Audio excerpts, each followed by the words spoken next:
Hola, buenas. Siempre estoy como muy despeinado cuando grabo Aristóteles. Bueno, así me deja la filosofía mal de la cabeza.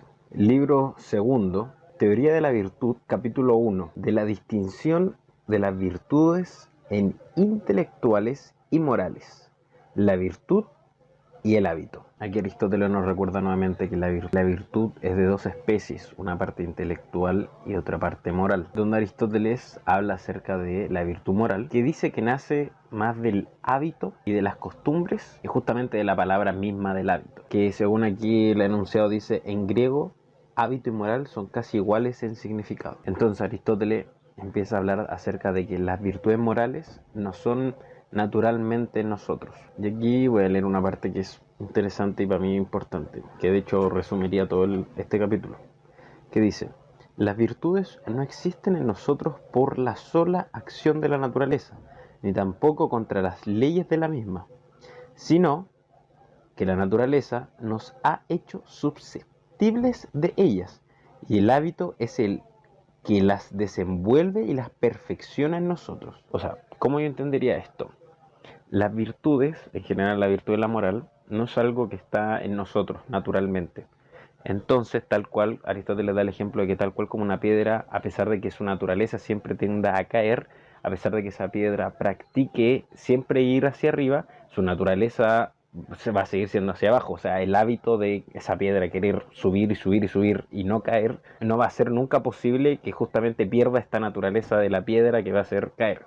Del mismo modo, estaría con nosotros en práctica de la virtud, donde nosotros somos susceptibles a la virtud, pero no quiere decir que siendo virtuosos vamos a salir de nuestra naturaleza.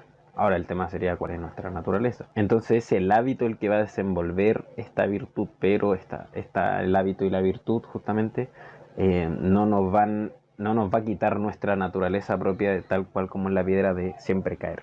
Así lo entiendo yo. Y aquí Aristóteles compara la virtud como con las artes. O sea, tal cual como, por ejemplo, si yo me pongo a leerme toda la teoría musical, que después vamos, en el siguiente capítulo hablo de eso, si yo me pongo a leer toda la teoría musical, realmente no voy a llegar a ser buen músico si no practico tocar la guitarra, por ejemplo, tocar un arpa. No soy buen músico si no la practico. Del mismo modo que pasa en las artes, también pasa con la virtud, donde no podemos adquirir la virtud si no la practicamos antes. Esto ya lo habíamos hablado en el libro primero. O sea, una persona es justa cuando practica la justicia, no antes. O sea, no soy justo antes de practicar la justicia. No puedo ser eso.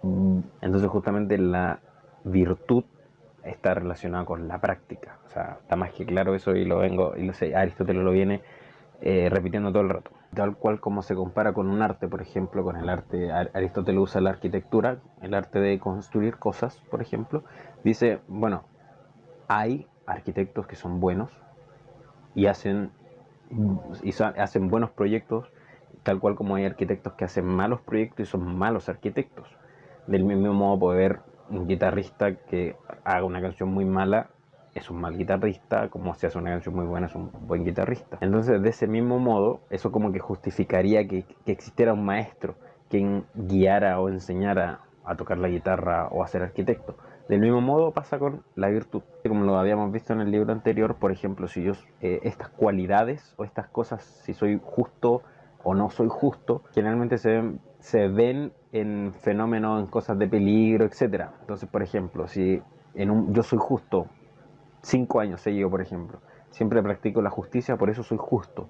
Llega un momento donde hay que hacer una actividad y yo hago una injusticia, y no puedo ser injusto por un día y al otro día volverme justo nuevamente. O sea, esto tiene que ser una práctica continua. Donde Aristóteles dice, las cualidades solo provienen de la repetición frecuente de los mismos actos. Si va a ser esta práctica, esta cosa los que nos va a llegar a ser virtuosos, Aristóteles dice que es preciso practicar únicamente actos de ciertos géneros. Desde que somos pequeñitos, ¿cierto? Desde que somos jóvenes, hay que ir practicando, generando el hábito para el tema de la virtud. Para Aristóteles esto es lo más importante y lo cito textual, dice, es entonces obvio que este es un punto de enorme interés, o mejor dicho, es el todo. Y aquí termina el capítulo primero de la distancia de las virtudes intelectuales y morales, la virtud y el hábito. Esto es algo que ya veníamos hablando acerca de, en resumen, es algo que veníamos hablando acerca de la virtud, que tiene que ser